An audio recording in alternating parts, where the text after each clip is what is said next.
گرمیوں میں 2025 کے دوران دنیا نے دیکھا کہ اسرائیل اور ایران نے ایک مختصر اور خونریز تصادم میں ایک دوسرے پر حملے کیے۔ صرف 12 دنوں میں اسرائیلی افواج نے ایرانی جوہری تنصیبات، میزائل آڑوں اور اہم انفراسٹرکچر پر سینکڑوں حملے کیے، جبکہ ایران نے جواب میں 500 سے زائد بیلسٹک میزائل داغے۔ جو کچھ ایک طویل عرصے سے جاری علاقائی دشمنی کا ایک اور باب لگ رہا تھا، اس نے غیر متوقع ضمنی اثر پیدا کیا۔ چین، جسے اکثر مشرق وسطیٰ کے معاملات میں ایک دور افتادہ اور غیر جانبدار طاقت سمجھا جاتا ہے، نے خطرے کی گھنٹیاں بجانا شروع کر دیں۔ چینی فوجی تجزیہ کاروں، مبصرین اور پالیسی سازوں نے اسرائیلی کارروائیوں کو صرف ایک حربی کامیابی نہیں بلکہ عالمی سلامتی کے خطرات کا پینڈورا باکس قرار دیا۔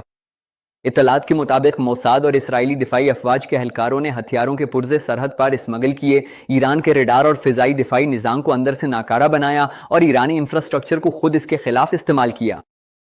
ایک ایرانی اہلکار جس کا بعد میں اسرائیلی ٹیلی ویژن پر انٹرویو ہوا، نے یہاں تک بتایا کہ اس نے براہ راست تل ابیب سے رابطے میں رہتے ہوئے ایک بیلسٹک میزائل لانچر تباہ کیا۔ بیجنگ کے لیے جو حکومت کنٹرول اور سیکیورٹی کو سب سے زیادہ اہمیت دیتی ہے، یہ انکشافات کسی دور دراز ڈرامے کی طرح نہیں بلکہ ایک آئینے کی مانند تھے جو اس کی اپنی کمزوریوں کو ظاہر کر رہے تھے۔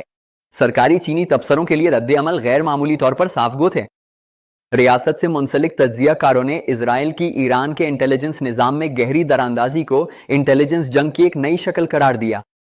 انہوں نے خبردار کیا کہ اگر موساد ایران کے ریڈار اور میزائل سسٹم کو بند کر سکتا ہے تو دیگر آمرانہ ریاستیں بھی اسی طرح بے نقاب ہو سکتی ہیں۔ بیجنگ کے فوجی مبصرین کا کہنا ہے کہ اس واقعے نے ایک خطرناک مثال قائم کی ہے اور چینی سیکیورٹی منصوبہ سازوں کو ایسے حالات کے لیے تیاری کرنی ہوگی۔ تنازع کے چند ہی ہفتوں بعد چینی تکنیکی ٹیمیں ایرانی ماہرین کے ساتھ مل کر ڈیٹا بیس کا آڈٹ کرنے، رجسٹری سسٹمز کا جائزہ لینے اور یہ جاننے میں مصروف ہو گئیں کہ اسرائیلی انٹیلیجنس نے حساس نیٹ ورکس میں کیسے دراندازی کی۔ چینی فوجی جرائد میں اس واقعے کو ایک کیس سٹڈی کے طور پر پیش کیا گیا جو ہائبرڈ وارفیئر کے دور میں روایتی دفاع کی حدود کے بارے میں ایک حقیقی وقت کی انتباہی کہانی بن گئی۔